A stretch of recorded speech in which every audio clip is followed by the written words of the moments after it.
when I said publicly in 1991 that the Earth was a living entity that we could communicate with and could communicate with us, people just dubbed me crazy. And now we're seeing scientists who have studied this coming to the same conclusion. Yes. The bottom line is this: everything is conscious. Today, a young man on acid realized that all matter is merely energy condensed to a slow vibration, that we are all one consciousness experiencing itself subjectively. There is no such thing as death. Life is only a dream, and we're the imagination of ourselves. Ultimately, what we'd like to see is, what is the physics of consciousness? We can ask that question today. What is consciousness? Where does it come from? What are the origins of consciousness? What are the limits of human potential? We're in a position to actually answer that now, I believe, although there's certainly not consensus yet in the scientific community about that.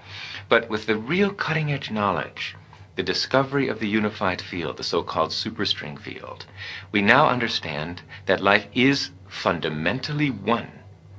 At the basis of all life's diversity, there is unity. At our basis, you and I are one. And that unity, at the basis of mind and matter, is consciousness, universal consciousness.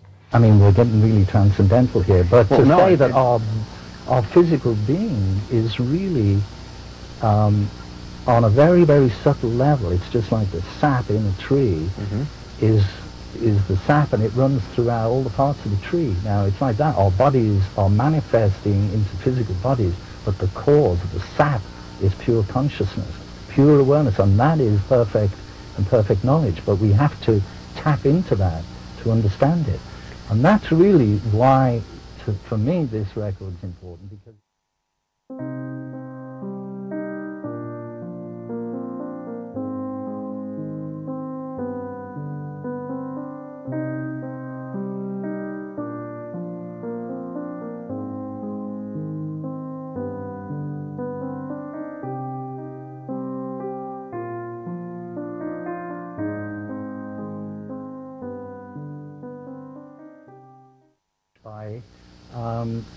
by both.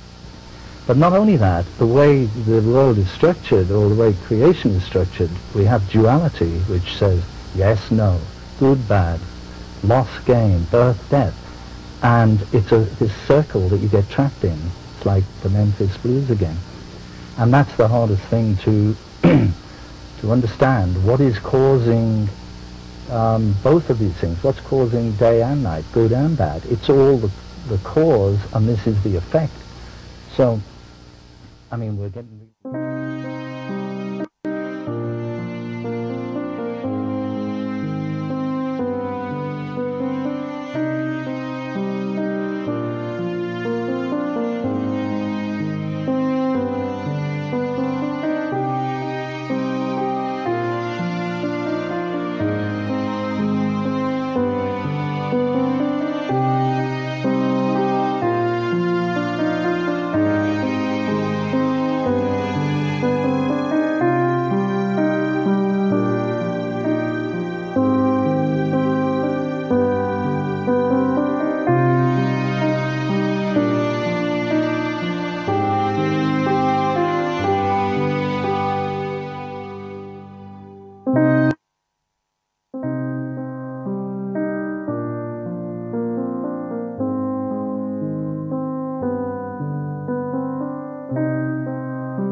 I woke up and I suddenly got it.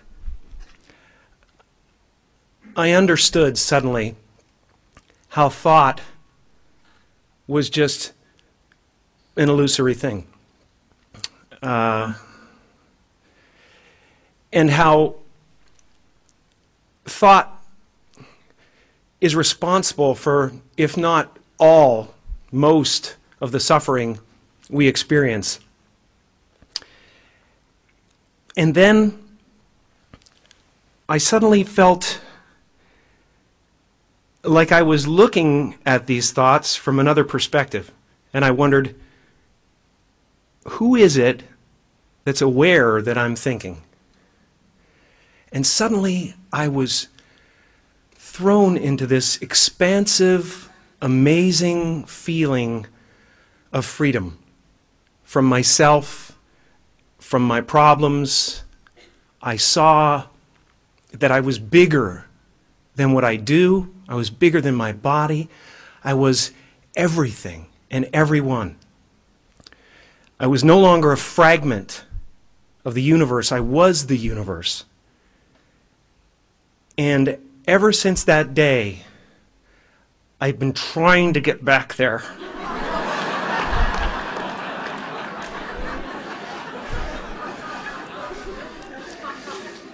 It comes and it goes. It's like riding a wave. Sometimes I'm on, sometimes I'm off. But at least I know where I want to go. And that I want to take as many people with me as I possibly can, because the feeling is amazing.